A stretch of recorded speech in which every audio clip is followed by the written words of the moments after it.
Muito boa noite. A concluir o ciclo de entrevistas com os líderes dos 3 maiores partidos políticos do país sobre as perspectivas e desafios para um novo ano político e parlamentar, hoje é a vez do MPD e a representar o presidente temos Miguel Monteiro, secretário-geral do partido. Ocasião para pontuarmos a situação do cumprimento das promessas versus governação do país, a convenção prevista para o início do ano e as diretas, bem como os preparativos para as eleições autárquicas de 2020. Muito boa noite, doutor.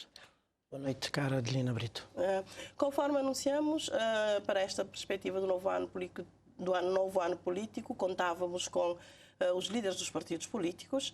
Estiveram cá os presidentes do PAICV e da UCID e o MPD preferiu indicar o seu secretário-geral para participar deste programa.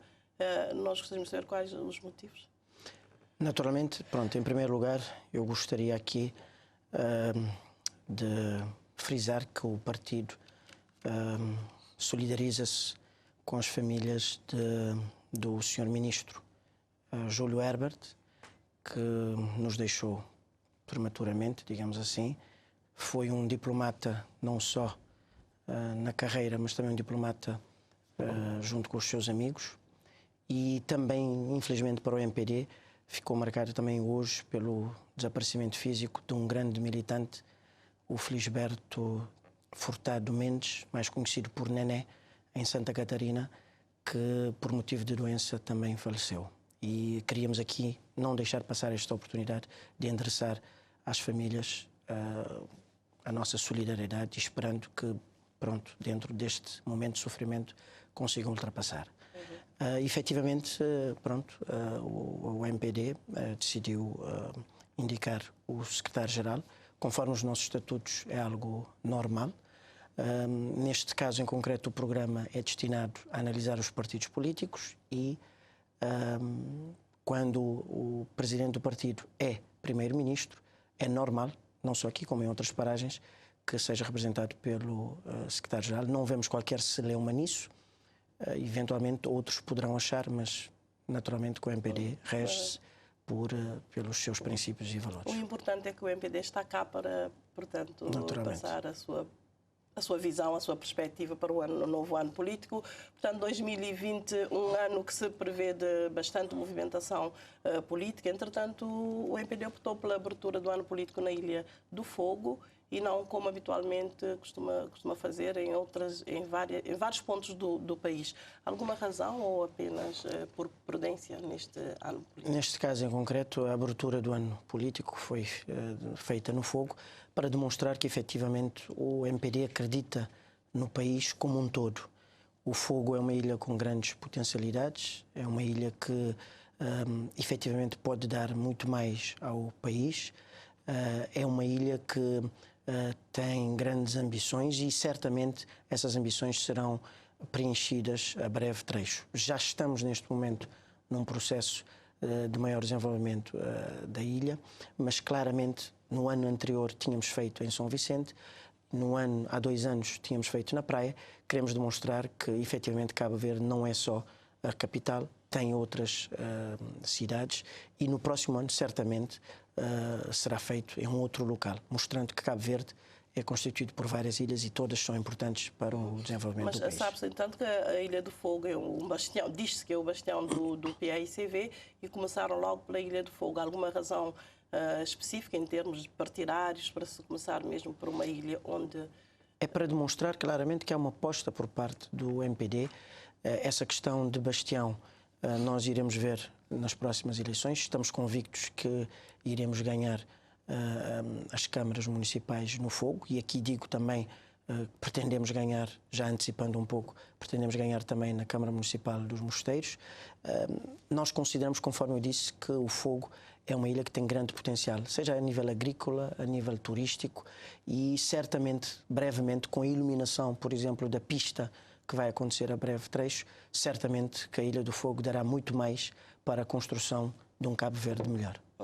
Neste ano pré-eleitoral e há 1 ano e meio, cerca de 1 ano e meio do mandato, que assuntos vão ser priorizados na vossa agenda parlamentar em termos de proposta e iniciativas legislativas para Nós poderemos dizer, em primeiro lugar, e aqui porque nós ouvimos a entrevista naturalmente da líder da oposição, nós estranhamos que ela não priorizasse, por exemplo, a lei da paridade. Nós vamos efetivamente priorizar, está prevista para a próxima sessão e nós consideramos e vamos fazer tudo com que essa lei passe no Parlamento. Mas, entretanto, temos também a eleição de órgãos externos, temos o Provedor da Justiça, os Conselhos Superiores de Magistratura e do Ministério Público. E aqui dizer relativamente ao Provedor de Justiça, em que a líder da oposição referiu que nós estamos a estrangular, digamos assim, financeiramente o Provedor de Justiça, trazer breves números, dizer que em 2014 o Provedor de Justiça tinha um orçamento de 15 mil contos, 2014 era o PSV que estava a governar, 2016 esse valor estava já em 30 mil contos e desta altura, 2016 para 2019, avançou para 33 mil contos. Ou seja, nós aumentamos em 50%, logo no ano que entramos, aumentamos em 50% o valor do orçamento do Provedor de Justiça. Mas é o próprio Provedor de Justiça que sempre pode-me perguntar, diz que não tem condições suficientes para exercer. Pode-me perguntar, claro, que se esse valor é suficiente, mas naturalmente que em Cabo Verde quase todas as instituições dizem que não têm um valor suficiente para desempenhar as suas funções. Isso é algo normal num país com parcos recursos. Mas aquilo que nós, MPD, podemos dizer é que, efetivamente, ao duplicar de cerca de 15 mil contos para 30 mil contos, logo quando entramos, no ano que entramos, 2016, demonstra claramente que fizemos uma aposta. Mais importante ainda, é preciso dizer que o orçamento do Provedor de Justiça consta do orçamento privativo da Assembleia Nacional. E o PICV nunca votou contra o orçamento privativo. Ou seja, dizer que... Nunca votou contra? Nunca votou contra. O orçamento do Provedor de Justiça consta do orçamento privativo da Assembleia Nacional. E o PICV, em nenhum momento, votou contra o orçamento privativo da Assembleia Nacional. É claro que o PICV poderá pontualmente ter apontado que gostaria de ver mais valores, seja para o provedor, seja para a Comissão Nacional, por exemplo, de Proteção de Dados, ou a Comissão Nacional de Eleições, mas isso é transversal a todos os partidos políticos. Não é só o PICV ou o CID. E já há um nome para o Provedor de Justiça? Certamente que isso dependerá. Primeiro, não iria cometer o erro de dizer que porque efetivamente penso que as negociações não chegaram a esse ponto, mas dizer que isso dependerá da vontade política da maioria, porque é necessária uma maioria reforçada de 2/3. Aquilo que nós ficamos preocupados é quando ouvimos a líder da oposição a dizer que o MPD não está a pretender, digamos assim, negociar quando se trata de maiorias reforçadas. Porque nós ouvimos a entrevista e, efetivamente, pareceu-nos uma atitude um pouco abonatória, porque se efetivamente pretendemos ter uma melhor democracia, temos de ter momentos de consenso e este momento dos cargos externos certamente seria um bom momento para termos consenso no Parlamento. Mas, entretanto, não houve consenso. Há dias o MPD chumbou a lei de transparência que o PICV apresentou na Assembleia Nacional. Foi justificado.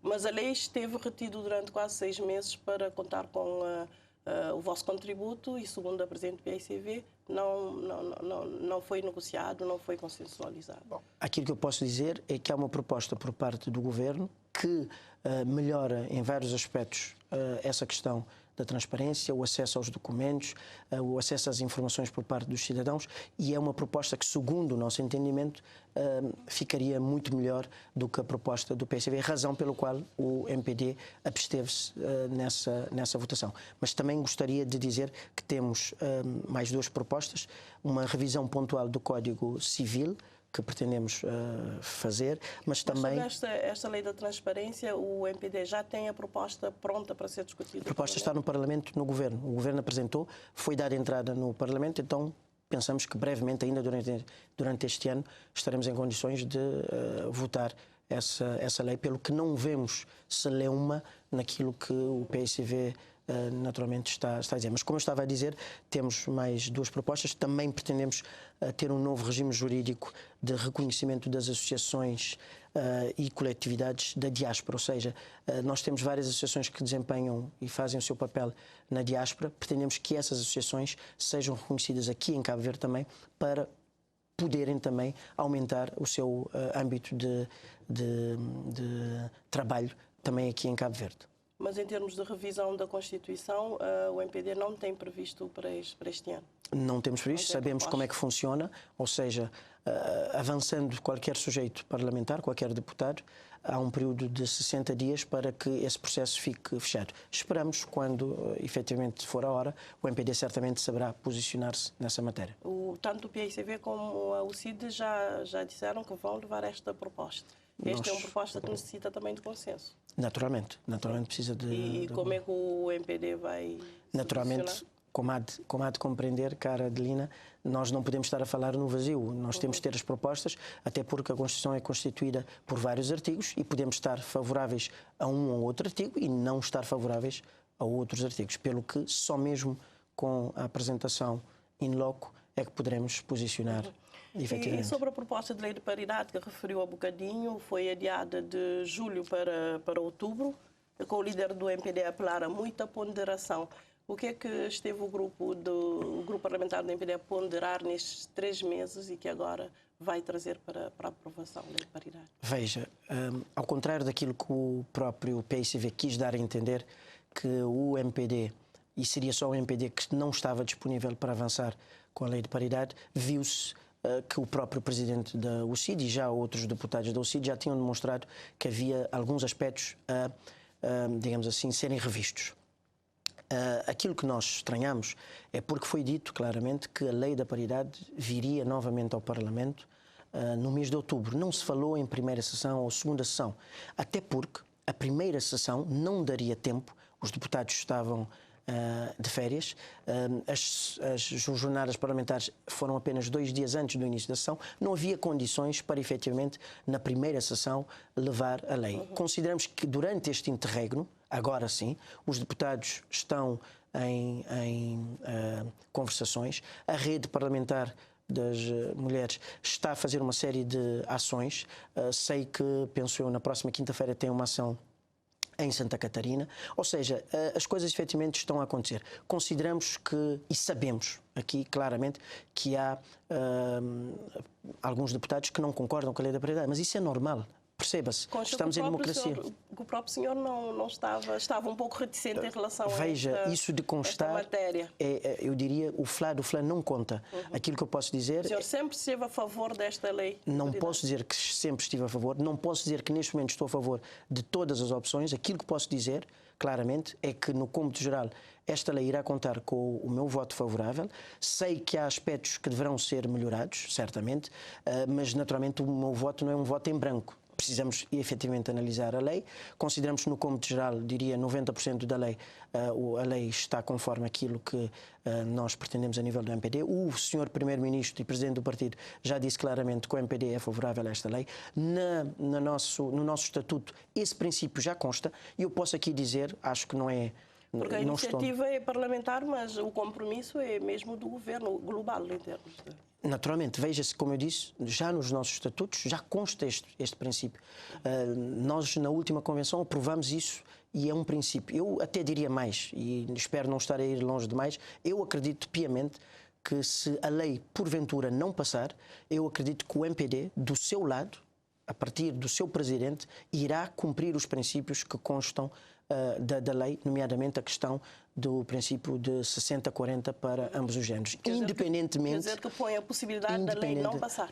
Naturalmente, existe essa possibilidade. Cara Adelina, o voto vai ser secreto? Não, o voto não será secreto. O voto todos saberão quem votou a favor, quem votou contra, mas aquilo que eu posso dizer é que, apesar de estarmos engajados, eu sei que no próprio PICV isto não é uma situação, digamos assim, tranquila. No MPD também há deputados que não pretendem. Na UCID, a UCID foi clara quando veio cá e disse claramente que, da forma como a lei estava, a lei não seria votada favoravelmente pela UCID. Aquilo que eu acredito é que haverá condições para, no final, dos deputados presentes, termos a maioria necessária e suficiente. Mas mais importante que isso, para mostrar o engajamento, aquilo que eu disse e reitero, é que o presidente do partido, o MPD, enquanto partido político, certamente irá vincar esses princípios que estão na lei, colocando-os em prática independentemente da lei passar ou da lei não passar. Ou seja, nas próximas listas às eleições autárquicas, haverá esse princípio de 40-60. Legislativas, o mesmo princípio será adotado, independentemente da lei ser aprovada ou não. Isso é que mostra o engajamento por parte do MPD. Mas quer dizer que neste momento está estabelecido o entendimento para a votação necessária da lei, para a aprovação necessária desta lei? Neste momento, nós não podemos falar... Dentro do grupo parlamentar? Dentro do grupo parlamentar do MPD, eu acredito que a grande maioria dos deputados votarão favoravelmente. Naturalmente que há aquela questão de que não sabemos qual é o número de deputados por parte do PSV ou por parte da UCID. Eu depreendo das palavras do Presidente, espero não estar aqui a depreender de forma abusada, que neste momento, da forma como a lei está, que o CID iria votar contra. Pela entrevista que ele deu aqui e pelo posicionamento que o senhor vice-presidente da UCID, João Santos Luís, já teve. Nestes 3 meses de concertação não foi possível concertar as posições, sobretudo em relação às listas que a lei que fossem alternadas? Veja que a lei vai ser votada na generalidade e logo de imediato na especialidade. E é na especialidade é que se irá analisar artigo a artigo, em que, naturalmente, depende da dinâmica própria do Parlamento, um outro artigo poderá eventualmente cair, poderão ser criadas novas opções, poderão ser alteradas uma ou outra situação, mas eu acredito no cômputo geral, eu diria que 90% da lei certamente terá condições para passar. Mas que riscos e para quem a introdução desta lei pode suscitar? Visto que é uma lei para corrigir algum desequilíbrio existente no Parlamento? Eu vou ser sincero, isto talvez tenha a ver um pouco com mentalidades também. Nós acreditamos claramente que é necessária uma presença mais forte de mulheres. Aqui dar um aspecto que eu penso que é fundamental. Nós, por exemplo, temos deputadas, e aqui de forma transversal, seja MPD, seja PSV, seja o CID, há deputadas que efetivamente dão um contributo muito válido para o Parlamento. Aquilo que nós precisamos mas e entendemos... Mas são apenas 17 num universo de 70. Se calhar por serem só, entre aspas, 17, são melhores, entre aspas, do que os restantes 50 e qualquer coisa que constituem os 72 ao nível de homens. Aquilo que nós dizemos é que precisamos sim aumentar o número de mulheres, mas têm de ser mulheres, efetivamente, tal como os homens, capazes que consigam dar um bom uso, digamos assim, desse poder legislativo, e eu estou certo que temos mulheres capazes e que dão confiança, seja ao MPD, espero que aos restantes partidos políticos, para efetivamente constarem das listas em lugares elegíveis. Mas isto porque há algum medo, alguma dúvida sobre o desempenho de um parlamento paritário em Cabo Verde? Não coloque essa questão, até porque disse claramente aquilo que nós confiamos é que é possível aumentar o número de mulheres, com mulheres capazes, com mulheres em várias áreas, juristas, engenheiras, sociólogas, professoras, que certamente poderão trazer uma mais-valia ao nosso Parlamento. Já temos neste momento no nosso Parlamento mulheres de grande garra. Eu não gostaria aqui de estar a destacar um ou outro nome, mas certamente todos nós conhecemos, seja no MPD, seja no PSV, há mulheres que efetivamente demonstram que estão no lugar certo, nomeadamente no Parlamento, dando o seu contributo para uma sociedade melhor. E claramente o objetivo é que esse número de mulheres aumente com esta lei da paridade. Portanto, fica aqui o seu comprometimento com que a lei da parte do MPD será aprovada. Aquilo que eu posso dizer, como há de compreender, o meu voto eu posso comprometer. Eu considero que temos neste momento condições no MPD, para o MPD dar esse contributo, naturalmente, que não posso, perceba, nem estou nas jornadas do PSV, nem estou nas jornadas da UCID para dizer claramente, porque só os votos do MPD não são suficientes. É preciso dizê-lo de forma muito clara. Sim, aquilo que nós... O PSV já manifestou em várias ocasiões que queria aprovar a lei. Mas veja, eu estou aqui a dizer o mesmo e a Adelina está repetidamente a dizer se eu confirmo essa posição. Aquilo que eu estou a dizer, sim, nós confirmamos que no lado do MPD... Não, estou a confirmar porque já houve o grupo parlamentar do MPD, o líder já tinha manifestado que é preciso alguma prudência, algum cuidado. Mas essa prudência... É por isso que eu estou a confirmar se já está ultrapassada esta situação.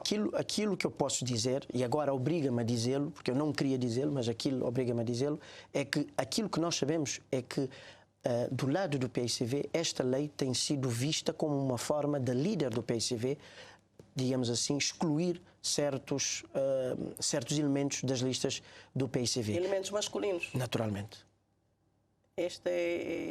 Por isso é que eu posso dizer, por isso é que eu não posso chegar aqui e dizer a lei vai ser aprovada, porque primeiro depende não só do MPD, mas aquilo que eu posso dizer é que eu acredito que essa percentagem de 2/3, se for aplicada ao MPD, certamente que o MPD vai ter 2/3 do seu grupo parlamentar a votar favoravelmente para esta lei. Isso eu posso assumir e acho que é um compromisso que os meus colegas do grupo parlamentar certamente irão honrar.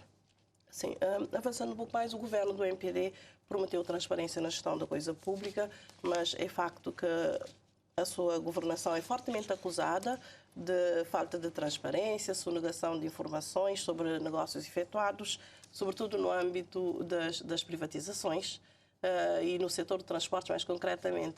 O não aprovar da Lei de Transparência e Combate à Corrupção não dará razão às críticas e denúncias em relação a determinados negócios que se fez, sobretudo na área dos transportes? Esta pergunta permite-me efetivamente esclarecer o jornalista e os cabo-verdianos.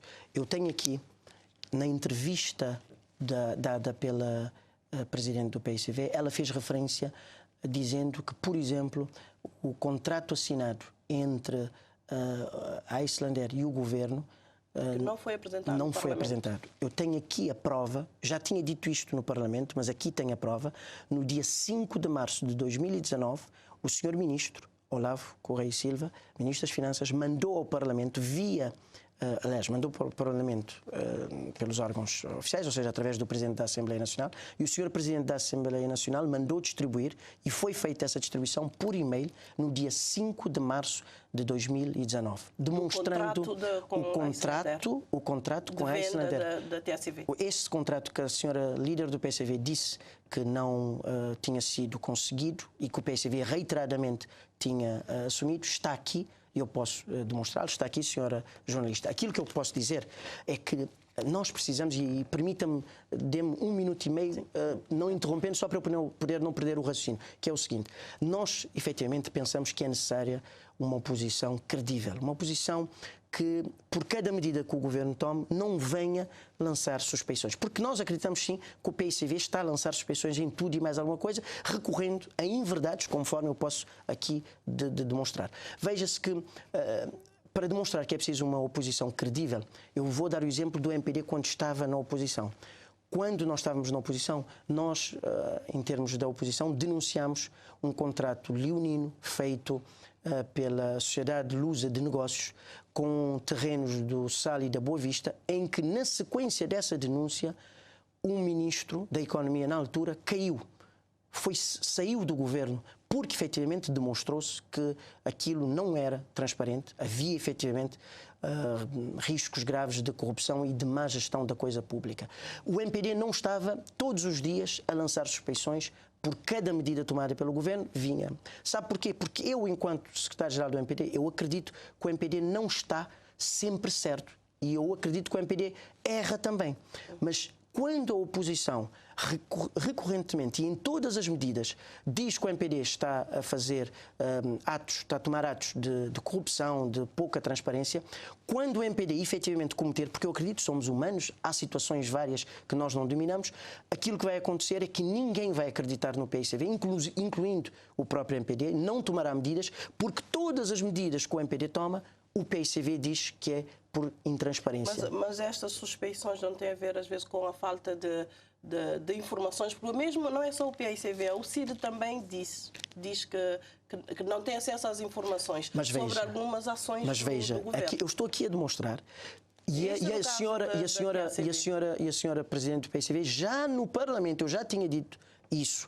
E eu sou obrigado novamente a demonstrá-lo, que no dia 5 de março foi enviado o contrato. Nós dissemos-lo durante o Parlamento, eu pessoalmente disse no Parlamento que havia este contrato e que o contrato tinha sido enviado a todos os deputados do PSV, o CID e do MPD. Porquê é que a presidente do PSV continua na mesma senda, continua a dizer a mesma coisa e efetivamente demonstra que ela não quer o melhor para o país. Ela quer simplesmente tentar manchar a governação do país, mas na prática este é um exemplo. Quem diz este exemplo poderia falar de outros exemplos que efetivamente há informação, há transparência, mas a líder do PICV prefere efetivamente tentar deitar por baixo todo o trabalho que é feito pelo governo. Mas nesse negócio de venda de TACV e mesmo em termos do... Portanto, o regresso da TACV a algumas linhas domésticas, como Sal e Praia, a partir do Sal para São Vicente e para a Praia, não vieram dar razão a alguma crítica de inconsistência em algumas medidas. Por exemplo, admite que houve falhas que estão a ser agora corrigidas com a retoma desses voos? Não é uma questão de correção, perceba. Nós encontramos uma TACV que não tinha aviões. Os 2 aviões que faziam voos internos, o PICV, que já eram 75% nossos, o PICV vendeu, perceba-se, para depois ir alugar a um preço superior do que aquilo que o mercado normalmente comporta. E o que é que aconteceu?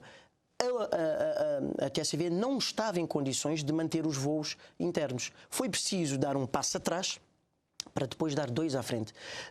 O PICV aqui demonstra mais uma vez a inconsistência do PICV e o CID vai atrás. Porque o PICV disse, e todos nós ouvimos, que nós tínhamos instituído um monopólio no mercado interno.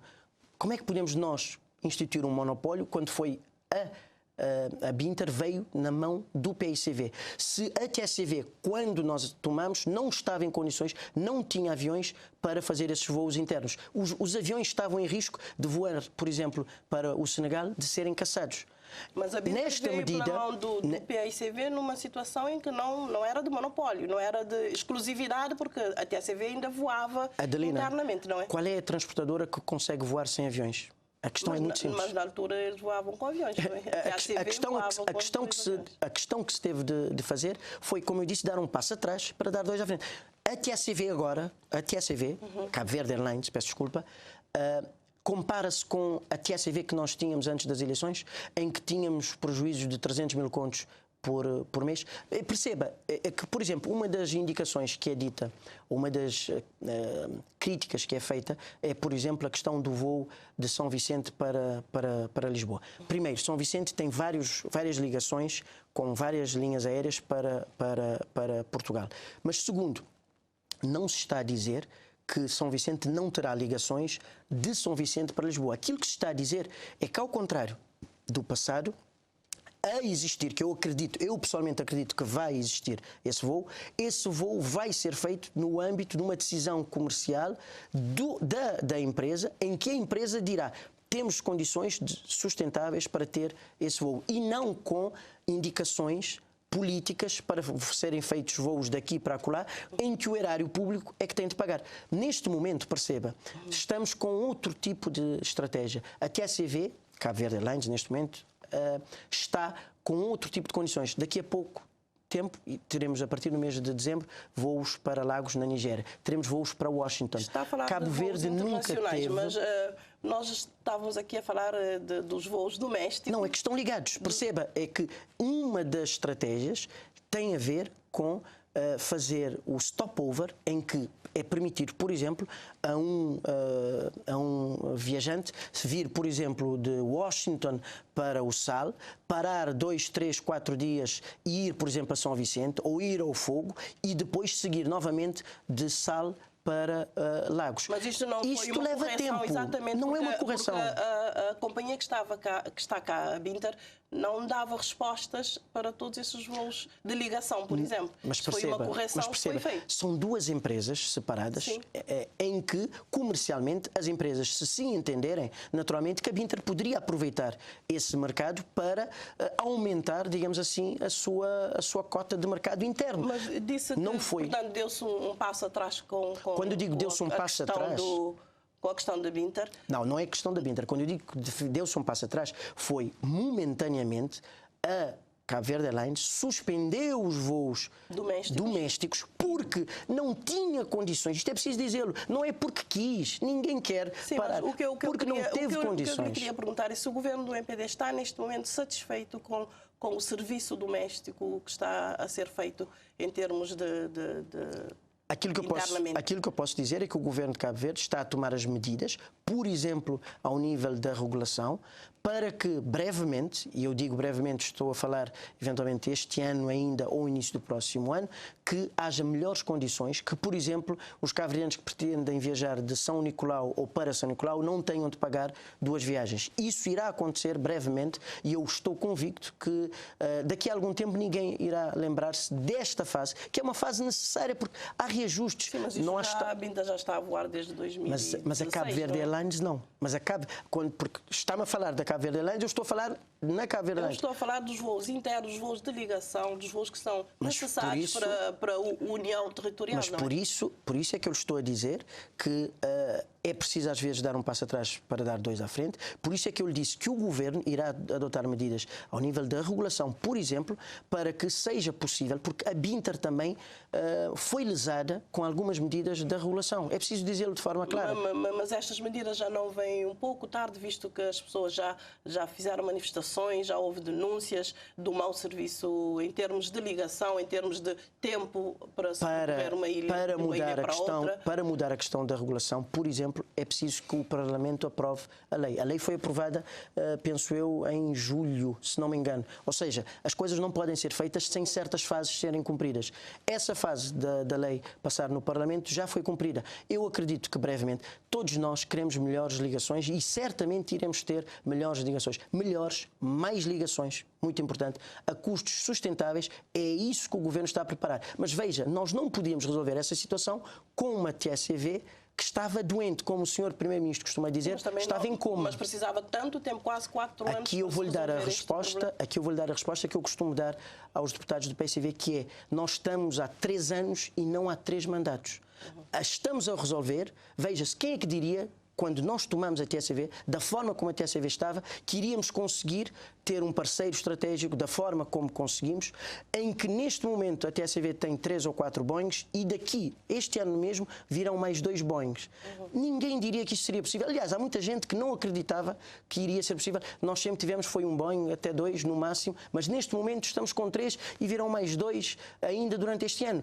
As coisas vão acontecer. Não se consegue, efetivamente, é queimar etapas. Todos nós gostaríamos de, num passe de mágica, conseguir resolver todos os problemas. Sim, mas o tempo que já está este problema... 3 anos e não 3 mandatos, Adelina Brito. Não é o tempo suficiente para se resolver os problemas da questão do aumento de preço dos bilhetes descoordenados, que não... Como eu disse, foram medidas tomadas também pela própria regulação, que para o Governo poder corrigir, teria de alterar a lei. A lei foi alterada no mês de julho, penso eu, espero não estar errado, mas há etapas que não se podem queimar. Mas não podemos crucificar, entre aspas, um governo que está há 3 anos, que conseguiu resolver essa problemática dos transportes aéreos. Não despedimos... Mas está a dizer que as manifestações foram feitas por causa de São Nicolau, no Sal e na... Isso nós temos de parabenizar. Faz sentido, sim. Quando os cabo-verdianos sentem-se prejudicados, devem manifestar-se. Aquilo que eu estranho é que durante a governação do PSV não se movimentavam. Não havia manifestações, mas as pessoas estavam descontentes. Estavam tão descontentes que decidiram mudar. Na altura, se calhar não havia tanta descontinuidade territorial. Se calhar não havia era liberdade para essa tal manifestação. Perceba, nós não podemos tapar o sol com a peneira, porque neste momento eu vou-lhe dizer, por exemplo, quando tomámos o governo, havia o risco de os pilotos da TACV, agora Cabo Verde Airlines, irem para o desemprego, juntamente com outras entidades. Neste momento, não há. A Cabo Verde Airlines não tem pilotos suficientes para pilotar os aviões que tem.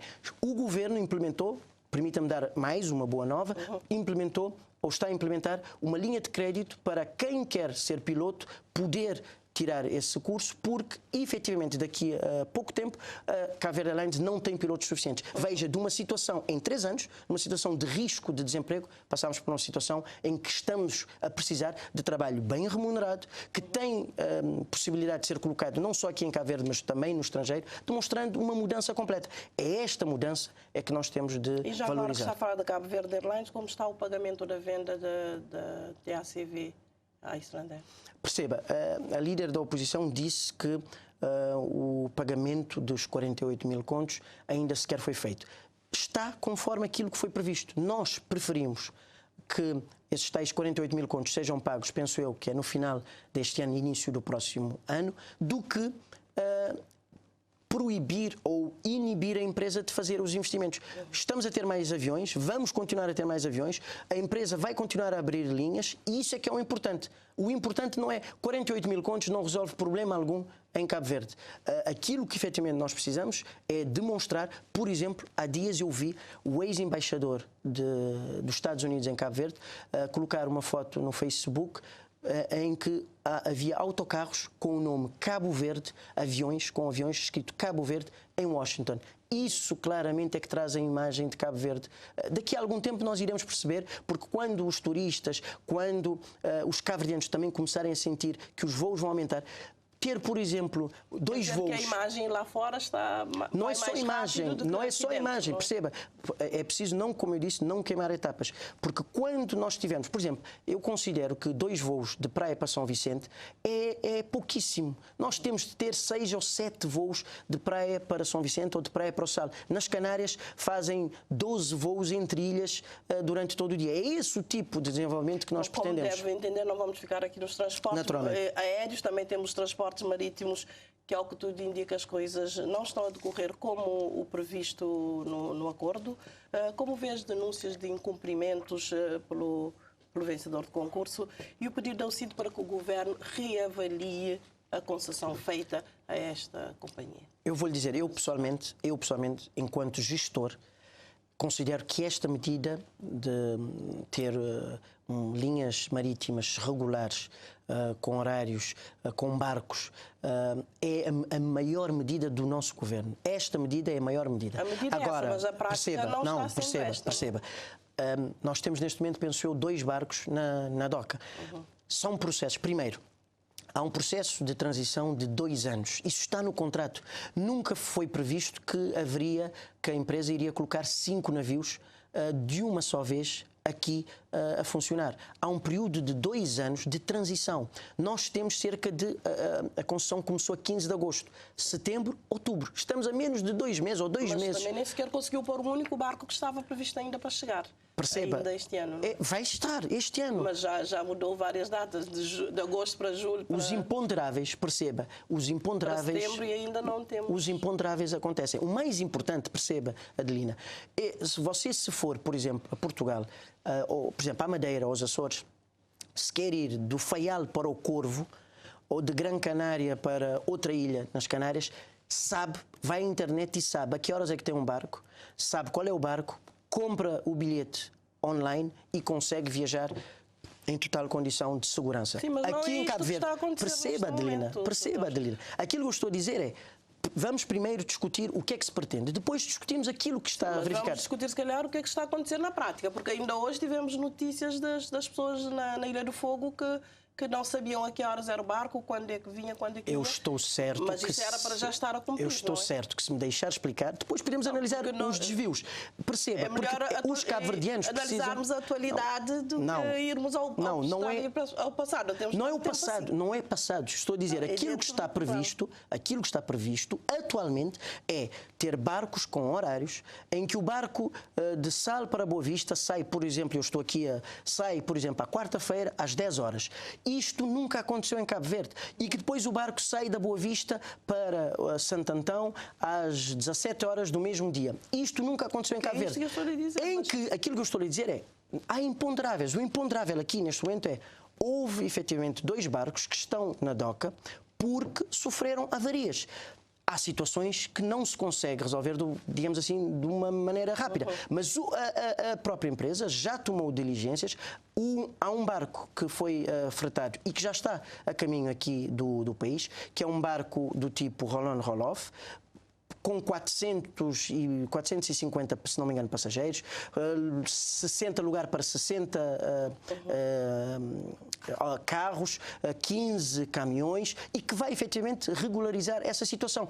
Aquilo que eu preciso que os cabo-verdianos entendam é que há uma medida e que, passando esta fase inicial, estamos a falar de 2 meses, Adelina, para um contrato de concessão de 20 anos. Não se pode esperar que, havendo barcos com avarias, que tudo se mantenha normal. Sim, Os cabo-verdianos entendem. Mas a verdade é que a empresa Interilhas, que foi criada para fazer esse serviço de cargas e passageiros Interilhas, tem funcionado com os barcos dos armadores que já funcionava antes. Portanto, não faz sentido que a UCID peça e daqui a 2 anos não estará a funcionar com esses barcos, porque esses barcos não oferecem garantias. Mas isto não estava neste também momento, no contrato que foi estabelecido. Eu posso, está a dizer, mas eu estou-lhe a dizer que sempre foi previsto que haveria um período de transição, que inicialmente não seriam os 5 barcos. Paulatinamente os barcos iriam ser introduzidos, vai ser introduzido o primeiro barco ainda este ano, e durante este período de 2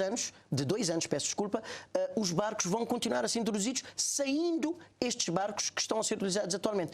Adelina, o que eu estou-lhe a perguntar é se não faz sentido a sugestão, a proposta da UCID para que se reavalie a concessão. Mas reavaliar uma coisa que está prevista, reavaliar uma questão que está a ser cumprida, porque em que há um período... Afinal, os armadores nacionais tinham alguma capacidade. Se eu estou-lhe a dizer, perceba, vou-lhe dar um exemplo concreto. Você sabe que, por exemplo, um turista atualmente, se quer vir a Cabo Verde e quer utilizar o transporte marítimo, não consegue fazer o seguro dessa viagem.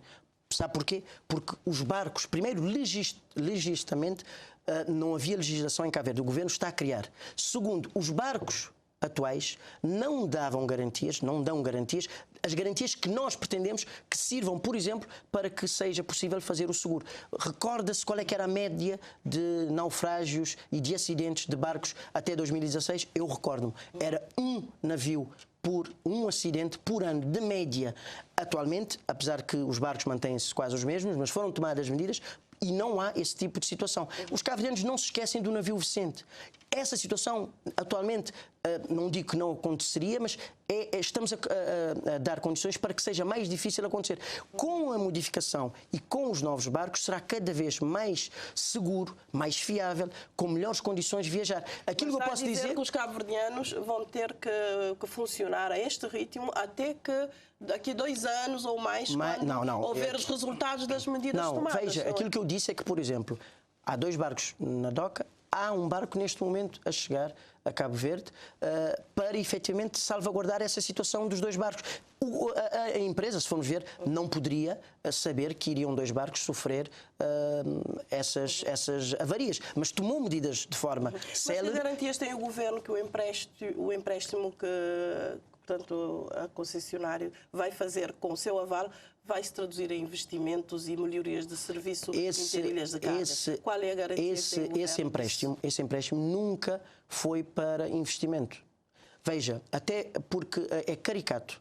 Já agora permita-me, porque esta situação permite-me esclarecer um aspecto que é o empréstimo efetivamente servirá para que a Cabo Verde Interilhas pague o frete de forma antecipada à Cabo Verde Fast Ferry, para que a Cabo Verde Fast Ferry possa cumprir com os seus compromissos junto dos obrigacionistas.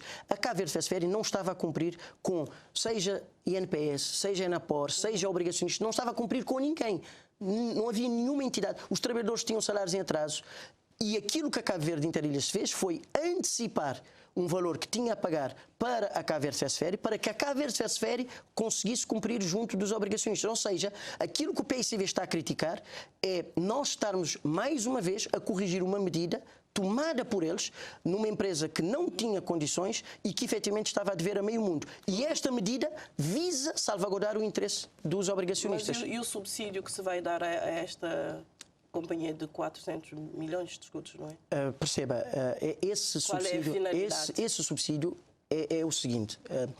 Quando e se a empresa tiver prejuízos, é se a empresa tiver prejuízos. Porque se a empresa tiver lucros, não há nenhum valor ao Estado a pagar, inclusive a empresa vai pagar imposto. Aquilo que o Estado disse é, estando nesta fase inicial, em que é preciso, por exemplo, fazer um investimento nos navios, em que é preciso naturalmente criar algum mercado, certamente que qualquer empresa, quando é criada no início, normalmente tem prejuízos. E o Estado salvaguardou esse valor de indemnização compensatória que não acontecerá se a empresa tiver lucro. Se a empresa tem lucro, a empresa paga ao Estado. Não é chegar e dar dinheiro à empresa e dizer à empresa vai fazer aquilo que quiseres com o dinheiro. Não, não é assim. As contas terão de ser auditadas para que a empresa, tendo em conta os custos que são admissíveis neste âmbito, possa receber essa tal indenização. No âmbito, para quê? Para dar condições à empresa, criar mercado, conseguir aumentar o leque de ofertas e, efetivamente, daqui a 2 anos, estar em condições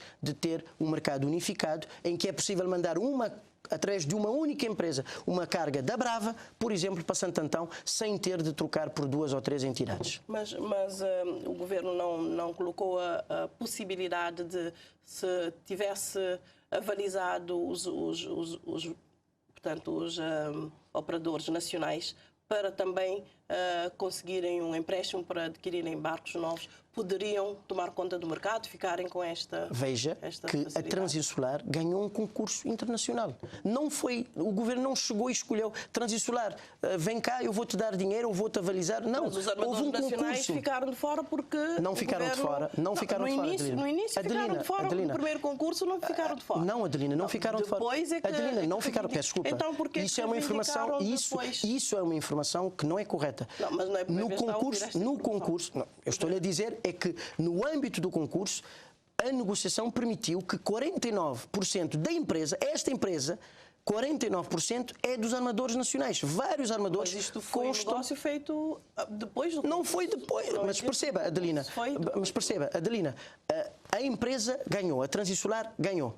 Entretanto, há a entrada no capital dessa nova empresa de 49% dos armadores. Eu pergunto, então há algum mal nos armadores nacionais entrarem no negócio? Houve um concurso, mas perceba, houve um concurso. Não, mas perceba, houve um concurso. O concurso não estipulou que se iria excluir os armadores nacionais. Não disse isso. Estabeleceram-se as regras, estabeleceram-se os métodos, estabeleceu-se aquilo que se pretendia, os investimentos necessários. Houve um concurso, houve um júri, houve inclusivamente queixa por parte de algumas entidades. Essas queixas foram analisadas pela ARAP. A ARAP decidiu, o concurso foi ganho pela Transinsular. A Transinsular ganhou e neste momento tem 49% dos armadores nacionais. Tudo correu na normalidade. Aquilo que está a dizer, eu posso lhe até dizer, é consequência do, entre aspas, tal envenenamento em que qualquer medida que o Governo toma, a oposição, nomeadamente o PSV, diz que há intransparência e tudo mais. É normal, porque na realidade, perceba, aquilo que nós precisamos, eu reitero e reforço isto, nós precisamos de uma oposição que, porque isto em todo lado a oposição é necessária, nós queremos uma oposição credível. Aquilo que eu não posso aceitar é que todas as medidas, todas, não há uma única medida tomada, a isenção de vistos, por exemplo, todas as medidas tomadas por este Governo, intransparência, falta de lisura, falta de informação. Não terá a ver com, se calhar, com a falta de diálogo entre a oposição e a situação, de diálogo, de entendimento. Mas veja, eu não posso obrigar a oposição. Mas veja, aqui está parte a parte. Pediram informação, foi-lhes dar informação e a Presidente do PSV continua a dizer que não recebeu. 5 de março de 2019, contrato entre a Islander e o Governo de Cabo Verde. Bom, um outro assunto é quanto à melhoria das condições de vida das famílias cabo-verdianas. Há um ano e meio do fim do mandato. Acha que ainda há tempo para cumprir a promessa de duplicar o rendimento dos cidadãos, uma vez que não se conseguiu fazer a atualização salarial que também se tinha falado? Em primeiro lugar, a duplicação do rendimento é para a década, ou seja, quando se estipulou esse crescimento de 7% de média, era no pressuposto de crescendo 7% durante 10 anos, nós iríamos duplicar o rendimento disponível das famílias. Mas estava no programa do Governo para a legislatura. Aquilo que eu estou a lhe dizer é, porque para cumprir em 10 anos, primeiro é preciso cumprir nos primeiros 5 anos. É isso que é.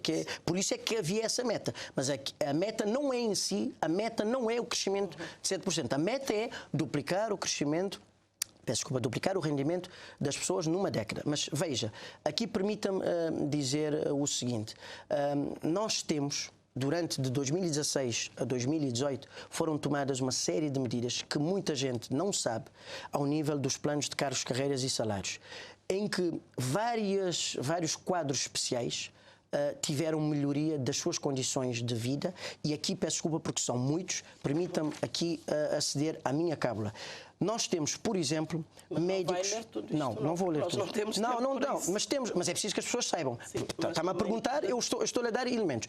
Médicos, enfermeiros, professores, PJ, Registro Notariado de Identificação, Inspeção Geral do Trabalho, Polícia Nacional, Forças Armadas, ICA, Biblioteca Nacional, Instituto do Património Cultural, Arquivo Nacional, DNRE e Instituto de Mas isto Emprego e são as Formação Profissional. qualificações, Mas a isto, atualização salarial não é a mesma coisa. Mas isto é mais. Sabe porquê? Porque no âmbito do PCCS nós temos duas vertentes. Primeiro, uma revisão da tabela salarial. Ou seja, pessoas que antes ganhavam num certo quadro, por exemplo, 50 mil, passam a ganhar 53 ou 55 ou 57. Segundo, a regularização de dependentes. Havia muitas pessoas que estavam, porque já tinham direito a requalificações, a progressões, a promoções, que o governo tomou essas medidas com estas entidades que eu fiz referência, em que esse valor custou ao Estado, ou vai custar, porque até 2020, 2,5 milhões de contos. Hoje eu falei com um médico que me disse que no âmbito da implementação do PCCS para médicos, passou a ganhar mais 24 mil escudos. Mas nisto há trabalhadores cabo-verdianos que não vão beneficiar de nenhuma atualização salarial até ao fim do mandato. Porque Mas há muitos que efetivamente recebem. Então, quer dizer, que vai haver um grupo que vai ter atualização e outros nem por isso. Mas perceba, Em 2020, há muitos por exemplo, professores... o orçamento não contempla nenhuma atualização, tendo em conta, embora Veja. a inflação ronda o 1,3%, não é? Mas perceba, 2016 houve uma inflação negativa de 1,4%, 2017 0,8%, 2018 1,3%. Se somarmos essas três inflações, dá uma inflação de 0,7%. Entretanto, quadro comum sofreu um aumento de 2,2%. Eu estou-lhe a dizer... Que é uma parte... É uma parte. Não, mas por isso é que eu estou por partes. Sim. A parte do quadro comum já teve um aumento de 2,2%. Cobre esta erosão que houve durante esses 3 anos, que foi de 0,8%. Foram aumentados em 2,2%. Estes quadros todos que eu fiz referência, a maior parte sofreu um aumento em média de 5% com esta revisão de tabela salarial. Mas a promessa era a atualização, mas não era só para parte dos trabalhadores. Mas perceba, agora eu vou-lhe dizer, há outra parte, por exemplo, vamos dar um exemplo, pessoas que trabalham em câmaras municipais, não depende do governo, porque as câmaras municipais, por exemplo, têm liberdade para aprovar os seus orçamentos, para aprovar os valores a receber. O governo não pode obrigar, por exemplo, as câmaras municipais a aumentar o salário. Também o governo não pode obrigar os privados a aumentar os salários. Aquilo que eu posso dizer é que, no âmbito de todas estas categorias, o aumento da massa salarial foi de 5% durante estes anos. E isto é superior a qualquer atualização salarial que se esteja a falar de 1%, ou 2%, ou 3%, ou 4%, ou como eu ouvi a senhora da União a falar em 5%. 5% já com este... Como eu disse, houve um médico que me disse, ainda hoje, no âmbito da preparação que eu estava a fazer, que sofreu um aumento de 24%. Mas disse também que houve colegas médicos que aumentaram de forma muito superior ainda esse valor. Isto tudo é melhoria de condição de vida destes cabo-verdianos. E estamos a falar em milhares de cabo-verdianos. Sim, mas houve um crescimento, houve um crescimento à volta de 5,5%, mas crescimento económico, entretanto, ainda muita gente não sentiu o impacto deste crescimento. Por exemplo, o desemprego continuou a rondar os 12%, como há 3 ou 4 anos atrás. Não, há 3 anos era um valor superior. O desemprego esteve, inclusive, 15,8%, desceu... Em 2015 fosse 12,4%. Não, em 2015 foi superior. 2016 é que foi de 12,2%, manteve 12,2% em 2017 e penso que é esse valor. Mas o Governo, no âmbito deste orçamento para 2020, prevê a diminuição para 11,4%. Há uma série de medidas, nomeadamente incentivos à criação de emprego, estágios profissionais que se vai investir cerca de 400 mil contos, formação profissional para 5 mil jovens também, que se vai investir cerca de 400 mil contos, bonificação de juros para aquisição de casas, 190 mil contos. Há um programa que vai ser implementado agora em 2020 para pessoas com deficiência adquirirem casas.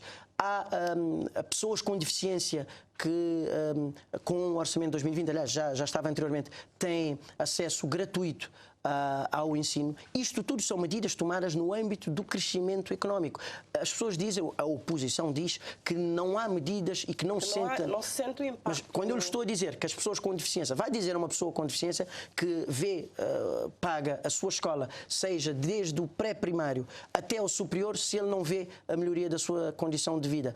Pergunte aos jovens que tinham a bonificação de casa suspensa porque o anterior governo não estava a pagar e agora este governo não só resolveu esse problema, mas introduziu neste Orçamento de Estado cerca de 190 mil contos para a bonificação de casas. Se não vê... Pergunte-se, por exemplo, a bonificação, 132 mil contos previstos para apoio às micro, pequenas e grandes empresas ao nível da bonificação, ou seja, o Estado vai pagar cerca de 132 mil contos de juros às empresas, por conta das empresas, neste Orçamento de Estado. Isso tudo tem a ver com o crescimento económico, mas também continuar a resolver os problemas dos professores, que, entretanto, naturalmente mantém-se, ou a Polícia Nacional, o aumento que se verificou de 50 para 60, de 50 mil escudos para 60 mil escudos de salário base, é com o crescimento económico. Como enquadraria esta parte da população em que a FAO diz que estão em regime de insegurança alimentar, ou seja, 13% da população cabo-verdiana está a passar fome, passa fome. Esta é a referência. Eu diria... Quer dizer que o plano de mitigação que foi implementado nestes 3 anos de seca não deu o resultado que esperavam. Deu. Sabe porquê que deu? Porque a oposição, ao dizer que é 13%, esquece de dizer quanto é que é. Não é a oposição que disse não, isto. estou a dizer, não, mas eu estou a dizer que quando a oposição fala nos tais 13%, esquece de dizer qual é que era esse valor há 2 anos. Essa percentagem que diz de 13% era superior e, apesar de um mau ano agrícola, a percentagem de pessoas a passar fome, entre aspas, que é aquilo que é dizer, diminuiu. Era superior quando o PSV estava a governar. Mas como está a diminuir. O programa de mitigação da seca para reduzir o programa também... é de mitigação, é para mitigar os efeitos da seca e não é para acabar com a seca. Se você diz-me, veja, até dá-me razão, quando há seca e, entretanto, tínhamos, por exemplo, 15% da população a passar por dificuldades e passados 2 anos de seca, a percentagem desce para 13%, demonstra que sim, as medidas tomadas pelo governo estão a surtir efeito. Porque se não tivesse surtido efeito, tinha começado em 15 e eventualmente teria ido para 17 ou 20. Mesmo que sejam 13% de pessoas a passar fome, mas a preocupação claro que é preocupante. Mas aquilo que eu lhe quero dizer é que, efetivamente, é preocupante. Eu tenho a certeza que o Governo está, efetivamente, a pensar nesses tais 13% de pessoas, está a tomar medidas, por exemplo, aumentar o número de pessoas com acesso à pensão, aumentar o rendimento social de integração. 4 mil famílias vão ter acesso ao rendimento social de inclusão. Isto tudo são medidas neste orçamento. Eu não estou a dizer que essas 13% de pessoas que eu estou satisfeito com esses 13%. Aquilo que eu estou a dizer é, aquilo que deveria ser dito era a história toda. Primeiro era um número superior, a percentagem era superior, tivemos 2 anos de seca, sim, mesmo com esses faz isto anualmente, faz a... E por isso é que eu estou a dizer, mas por isso é que eu estou a dizer, mas por isso é que eu estou a dizer que nos anos anteriores a FAO também fez essa avaliação e a percentagem era superior. Essa verdade também precisa ser dita aos cabo-verdianos. Doutora, as eleições autárquicas acontecem há menos de um ano. O MPD já tem uma comissão nacional para as autárquicas de 2020. Quais os objetivos do seu partido, ou melhor, em que pé está este processo com a vista à escolha de candidatos? Bom, em primeiro lugar, nós estamos já com uma comissão de preparação das autárquicas. Estamos certamente no bom caminho. Pensamos ter este processo resolvido até à convenção, diria, ou mesmo antes em alguns casos. E o nosso objetivo, é claro, é ganhar mais uma vez as eleições autárquicas. Pretendemos manter as 18 câmaras, no mínimo, e certamente estamos convictos que vamos ganhar mais câmaras.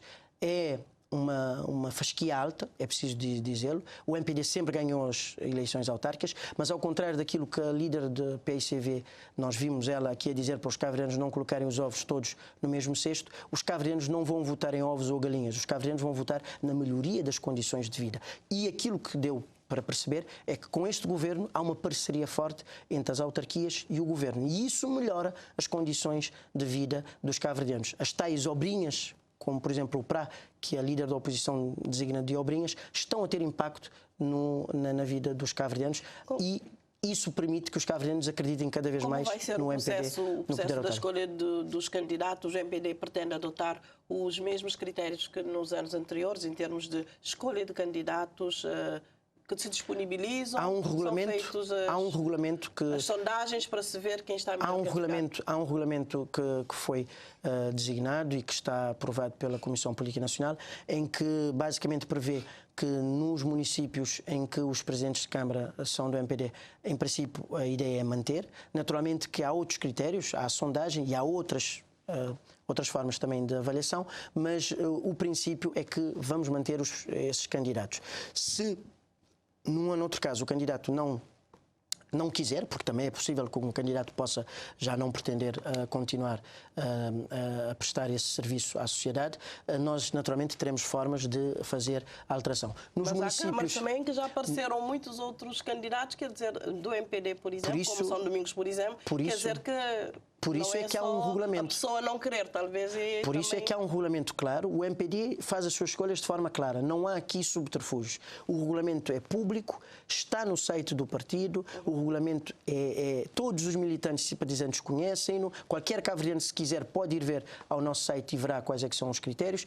E não há aqui cartas debaixo da mesa. Os critérios estão definidos, cumprindo os critérios, cumprindo o regulamento. Quer dizer que os que estão vão ficar se quiserem? Em princípio, atendendo que naturalmente nós temos instrumentos de avaliação e esses instrumentos naturalmente também terão peso, mas os candidatos, nós consideramos que aqueles candidatos que quiserem continuar, que tenham condições, que assumam o compromisso do MPD ao nível do poder autárquico, porque nós somos o bastião a nível autárquico. Queremos que o poder autárquico cada vez seja mais forte, que melhore as condições de vida dos cabo-verdianos e que o principal seja que Cabo Verde esteja cada vez melhor e não... Mesmo os presidentes de câmaras que estão lá há mais de 3 anos, apoiados pelo MPD, vão continuar na linha da ideia de que o governo aprovou em Conselho de Ministros o projeto para limitação dos mandatos nas autárquicas a 3 mandatos, isto para entrar em vigor depois das autárquicas. Entretanto, o MPD vai manter já agora nestas eleições os candidatos que já estão lá, os presidentes que já estão lá há mais de 3 anos? Mais 3 mandatos. Mais de 3 mandatos. Sim. É essa que é a regra que está estipulada no regulamento de forma muito clara. Os presidentes de Câmara que reúnam condições que se revejam no projeto autárquico que o MPD desenha, efetivamente irão continuar. É quase certo que o Dr. Carlos Veiga concorre às eleições presidenciais de 2021, pelo menos pela conversa que tivemos aqui no Ponto por Ponto há algum tempo. A confirmar, serão consideradas outras manifestações de disponibilidades que já começaram a surgir dentro do MPD, por exemplo? Veja que as eleições presidenciais são candidaturas de cidadãos. Não são, naturalmente, que posteriormente os partidos políticos normalmente posicionam. Podem se posicionar. Naturalmente que o Dr. Carlos Veiga é uma figura ímpar no MPD, mas a seu tempo o partido irá posicionar-se pelos órgãos próprios e certamente que teremos uma escolha vencedora, independentemente de quem estiver naquele momento, porque claramente nós precisamos continuar com estabilidade ao nível do país e esse é que é o objetivo. Claramente não é apenas e só ter um candidato, é um candidato que consiga efetivamente assumir a veste de defensor da nossa Constituição e isso é que é o mais importante. E o MPD defende que é importante ter, portanto, todos os ovos no mesmo cesto, como dizia outra. Aqui os ovos estarão no mesmo cesto devido ao nosso trabalho, não é ou devido à falta de trabalho da oposição.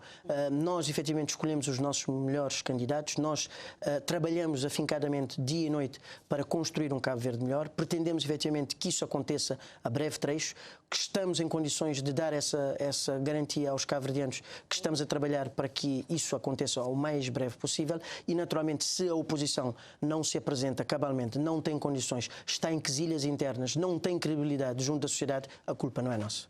E quanto à 12ª Convenção do MPD, para quando está marcada? A convenção está marcada para o dia 7 e 8 de fevereiro, sendo que a eleição do presidente e dos delegados acontecerá no mês de janeiro. E só vai haver um único candidato? Até agora só há um candidato? Que eu saiba, espero, pronto, naturalmente que os estatutos permitem que hajam outros candidatos, mas naturalmente pensamos que o Dr. Ulisses Correia Silva é o presidente que nós precisamos neste momento. É expectável que surjam outras candidaturas, tendo em conta algumas críticas também internas de pouco interesse do presidente pelo próprio partido?